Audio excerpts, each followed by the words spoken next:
Hi there, I'm Katie. I'm the president of the Brewston-Brennanville Volunteer Fire Department Auxiliary, and I'm here again today with Chief Hoffman. He is the chief of the Brewston-Brennanville Volunteer Fire Department. And today, Adam, before we get started into the theory, I want to talk to you a little bit about or ask you, when we talk about a calling, a call to serve, what do you think a calling is? What is that voice? What is that obligation? Where's that come from? I think that's hard to describe. I don't know that I have a good answer for you. I think it's an innate desire to do something, and I think we're all called to a purpose at some level, whether it's the fire service or business or healthcare, any number of different things. The clergy is a good example of that. But I think that's a very unique, individual, innate calling or desire that comes about. And I don't have a good answer to explain where that comes from or where we get it, but I think that is the root of it. All right. Well, I definitely feel a calling to this place, and I think you do too. And today we're going to talk a little bit about spiritual leadership theory. And spiritual leadership is kind of rooted in this idea of spiritual survival. And spiritual survival it's wrapped around two core tenets, and that is fellowship and membership, that feeling of belonging to something, and then also that feeling of calling, whatever it is, that obligation that you feel internally to make you want to do something, that you're called to do it. And it is a bit different from a path goal driven theory. It's all around motivation, internal intrinsic motivation, pretty much. And in this way, it's different from path goal theory because path goal talks about mostly extrinsic motivations, so things that incentivize you, like rewards or publications or fame or whatever it is. But this theory really is around altruism. So all of this stuff is coming from within. And, I grew up Catholic, and I grew up in a church where we were told to serve and we were told to, give back to the community and do all the things and follow Jesus.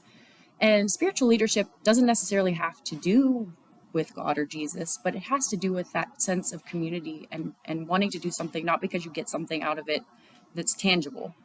And, I had a little trouble with the church that I was in because I found it to be a bit of an oligarchy. And there was a lot of drama and things that happened that I didn't really believe in. But you know what? I kind of feel like this is my church now. Yeah, I would probably caution people in replacing religion with activities or civic callings, but I agree the callings are very similar, and the church provides a more authority that no business or organization can provide. But the calling is, I think, is very similar. We're called here in this building and in our industry much the same way that clergy are called, in that you have this internal innate desire to serve and provide for the community or for the people that are calling you for help. So there are a lot of parallels there. We certainly don't have the moral standing that the church has, but I think there are stark similarities between the two. Right, I agree. And one of the authors in one of the articles I read said that this type of spiritual leadership is kind of the art of mobilizing others to want to struggle for shared aspirations. And that was so interesting to me because I do feel the struggle. I'm not gonna lie, I do feel the struggle every single day here. But the fact that others want to struggle with me kind of goes back to some other theories we looked at last week, where it's kind of your duty to motivate your members. They deserve that. Yeah, I think to a point that's true, but also I think the innate internal calling has to be there, or no amount of external motivation is going to matter. So you have to start with that probably innate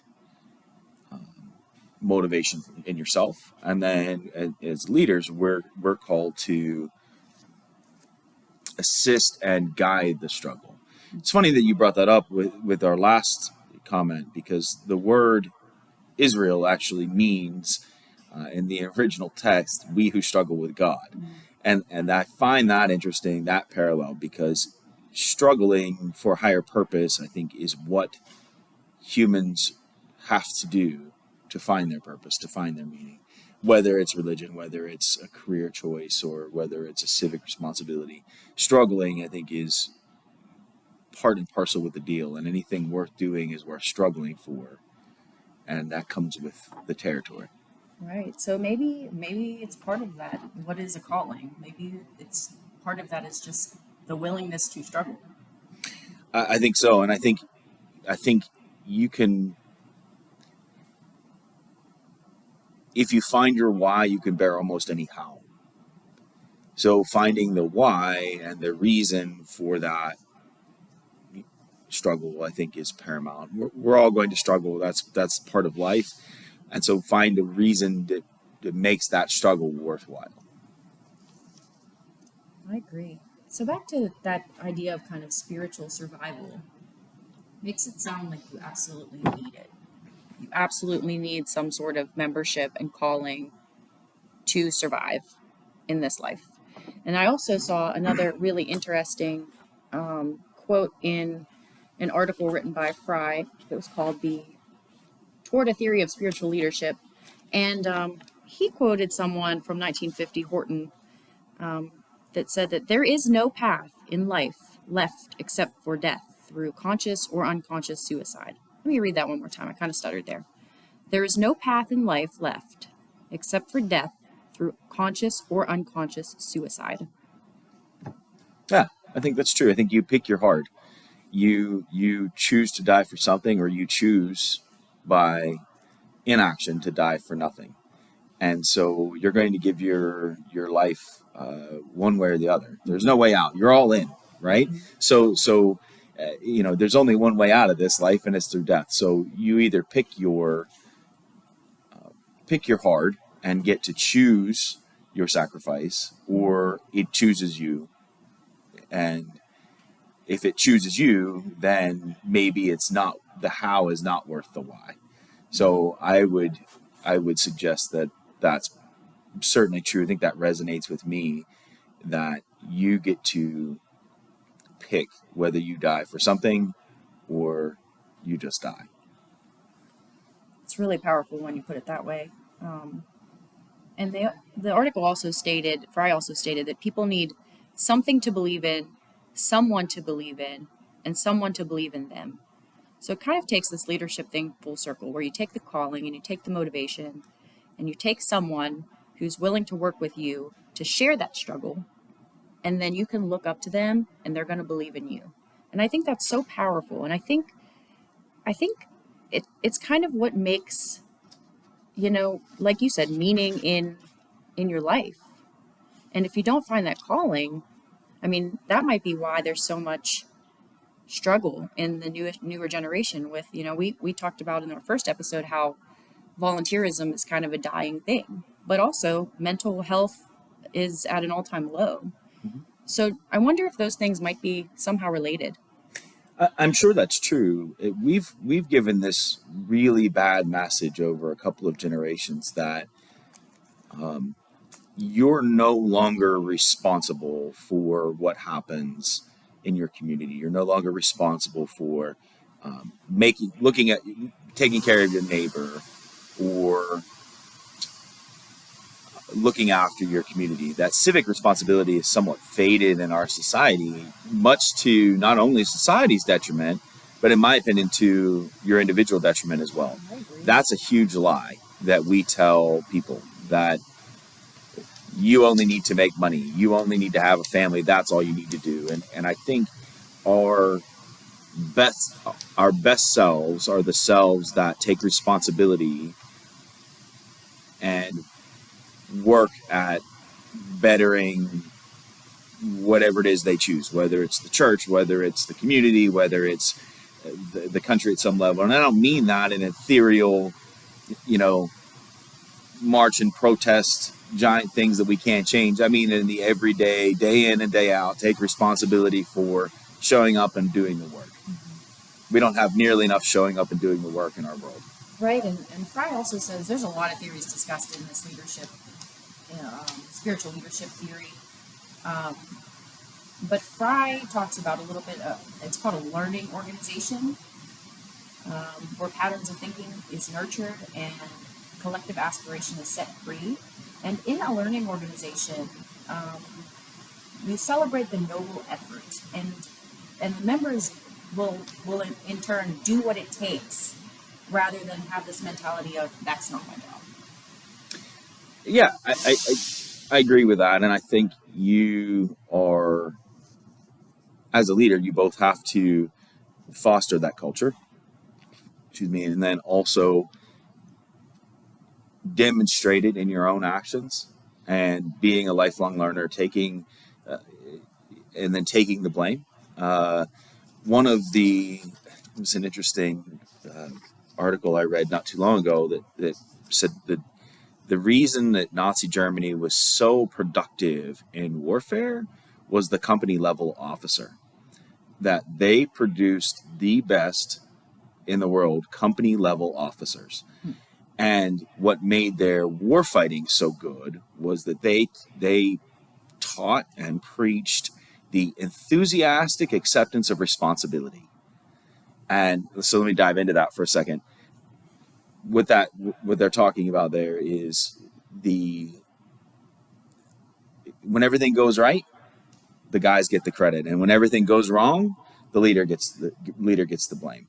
That enthusiastic acceptance of responsibility and leading the way in education and in calling and demonstrating that day in and day out is vitally important to any type of calling organization.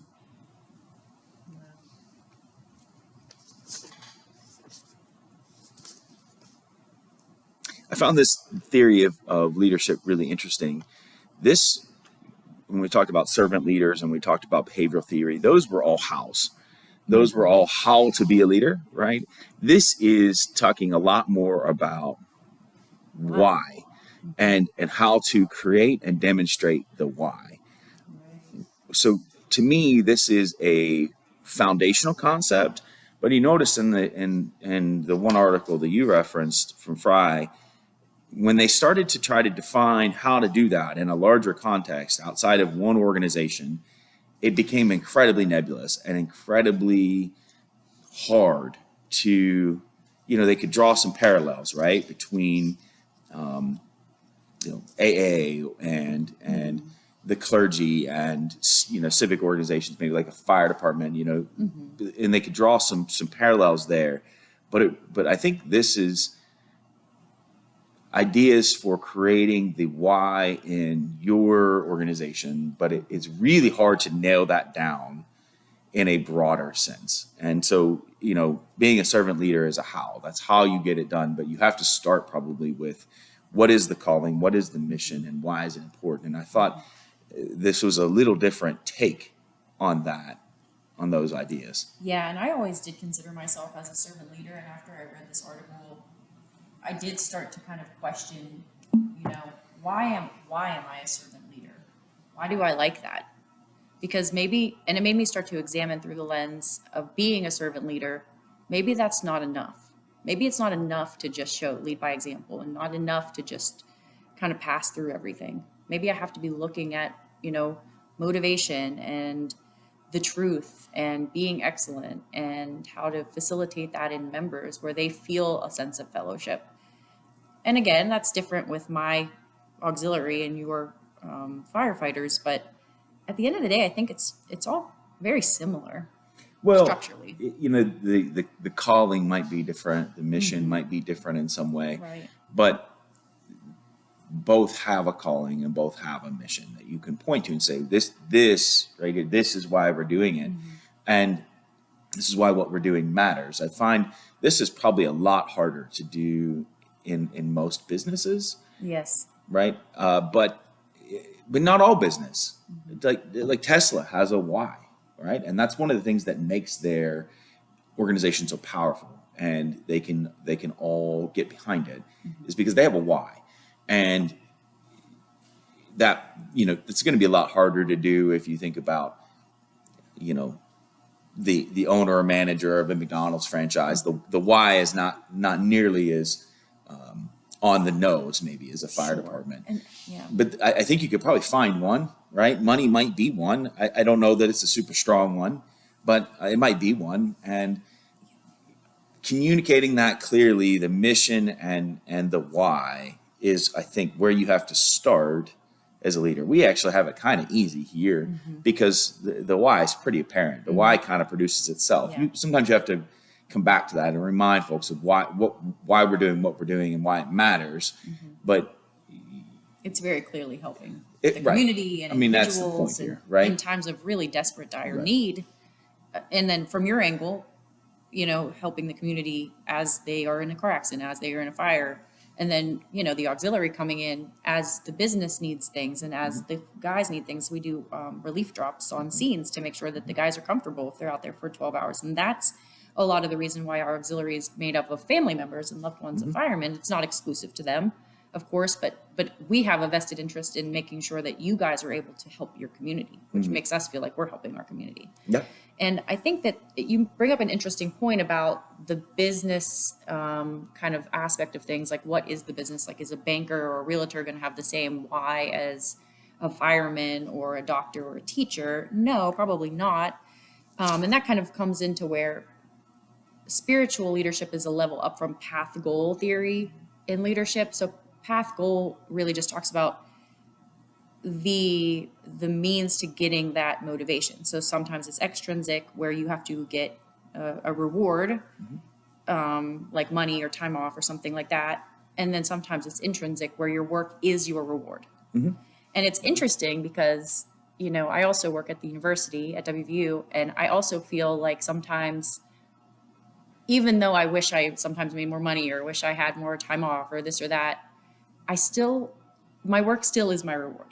And oftentimes I'm still Yeah. doing things just because Yeah. I want to, or just because the learners, It's going to make the better experience for them. they deserve that. And Yeah. I don't want to lapse because I don't get enough money to do that. That's not my job. That's just not my style. And I wonder if that kind of stems from just having this And outlook. I think that's partly an intrinsic, a native intrinsic motivation. Yeah. Some of us have native intrinsic motivation, and let me be clear. I think everyone has some intrinsic factors and some extrinsic factors, and it's not, well, I'm completely intrinsic or I'm Sure. completely extrinsic. That's Yeah. I don't think that anybody probably exists that way. It might even be 99% one and 1% the other, but I think there's always a spectrum, right? So it is important to always offer some extrinsic motivation as well for your folks, whether it's, just the simple pat on the back, hey, good job, or whether it's a, formal award or financial award Right. or whatever it is.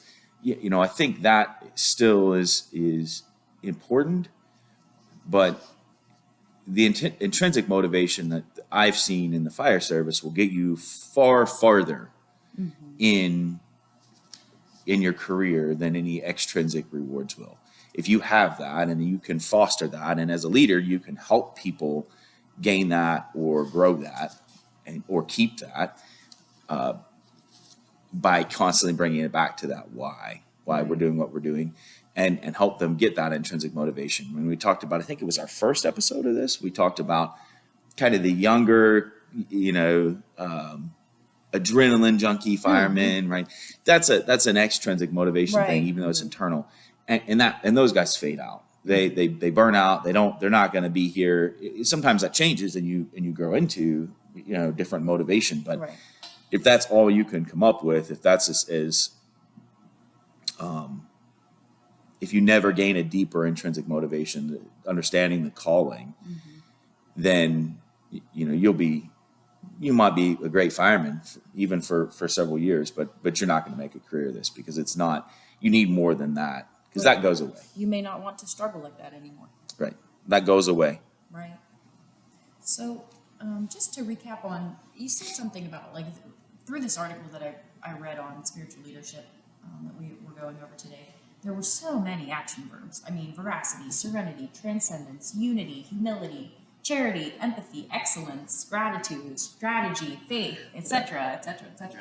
So I just like you said, it's kind of nebulous because those things can mean a lot of different have a lot of different definitions to different people. Like my definition of veracity and yours might be different, or mine Sure. of excellence may be different.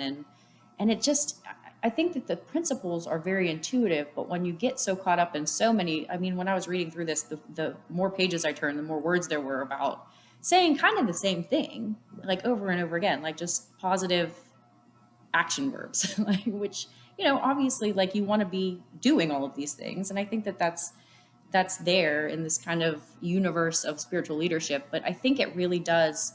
I think that the center of this is really altruism and facilitating and fostering altruism, identifying it and then growing it, and then through the means of fellowship and calling, taking those things and just using them as kind of a balance that's just going and making people more inclined to facilitate their internal altruism. Yeah, I think that's right. And I think when you start to define this in a broader term, it becomes really hard because I can tell you those factors, those innate personality Right. features that work here. Um, and, from my own calling and from those that I know. But that is not going to be the same across a spectrum of businesses and community organizations, right? Everyone's different, and so something like I think you have a flavor of all those things, and all those are positive, as you said, positive, action for. But you have your organization. You have to define what that is for your organization and Yes. for your Mission people and and your vision. calling, right? Absolutely. And that's where your mission and Yes. vision come in. A Absolutely. strong mission and vision. And I always thought that was a really corny thing, creating a mission and vision statement. I always I thought do that was kinda just too. nonsense, right? And because if you have to write it down, then you probably don't have a great mission, right? You probably don't have a great vision for your organization if you have to sit down in a focus group and figure out what that is, right? I've never had that problem here, Yeah. right? We know exactly what I mean. Now, we can still write it down, right? And we have what we call our 5 C's, but we don't, which are like our qualities and our characteristics that we want to see, right? Compassion and character, community, and but the mission here is to put out fires and help people, right? It's almost funny when you bring that up and say, what's our mission? Whoa, What's not our mission? well, Yeah, but honestly. well, it's not selling cotton candy, right? It's Sure, it's but it's pretty obvious. And but so I do find that kind of humorous when organizations spend a lot of time trying to focus on what is our mission, what is our Right, vision for right. what we're going to Well, do, and what's you think, well, man, interesting. maybe you should be a little more clear about what your organization's Right. What are you doing. here for? Yeah. And I think it's interesting that you say that, because here, at least from your point of view with the firefighters, like, there's never going to be a time where they say, well, that's not my job. So there's a kitten in a tree. This literally happens. They literally will go and rescue Still our job. Meemaw's kitten from a tree, and the firemen won't be like, well, I'm too manly for that. That's not my job. Like, of course they're going to help Meemaw. That's part, like, the community expects that of the organization. Like, you come on somebody's worst day, and somebody's worst day may be a fire or a car accident, but that also might be their cat, like, dying of starvation in a tree. I mean, honestly. And the firemen are never too good for that. They're never going to say, well, that's not my job. I'm not doing that. At least not in our organization. Yeah, At least and from what I've seen. there is a point where the leadership of your organization has to say, that's not what we do here, Well, right? sure. There's always going to be abuses to the right, system. and to things like prevent that, abuses to right? the system, Right. and we're particularly protective of our volunteers from the leadership side. Mm-hmm. Our guys aren't going to say that, but I'll say that and say, that's not a job we perform here. There are other organizations that do that. Mm-hmm. That's not something that we need to take on, because our membership is all volunteer, and their time is very valuable. So we do have to protect them in some ways there, Sure. but it's Fair not, enough. but when we're called to go somewhere, we go. And those administrative things are figured out by Sure. us on the back end of that. But yeah, absolutely. And so, creating that or highlighting it, this is what we do, why it's important. And then in our organization, it's not so much that you have to tell folks why we're here, because I think most people know why the fire department's here, but you do have to remind your people that what they're doing is important, and that it matters, even when sometimes it feels like it isn't or doesn't. And sometimes you have to remind your folks that, Absolutely. hey, we are helping, we are making a difference. Like this, and some of that is just that extrinsic. Man, that was really good work that we just did there, and sometimes you have to remind your folks of that, and bring things back to that calling of why you're doing what you're doing. All right. So before I wrap things up and kind of summarize some of the positive parts of this theory, talked about a little bit of the criticisms. Did you have anything else that you wanted to talk about? No, I found this one, this theory, this conversation to be interesting.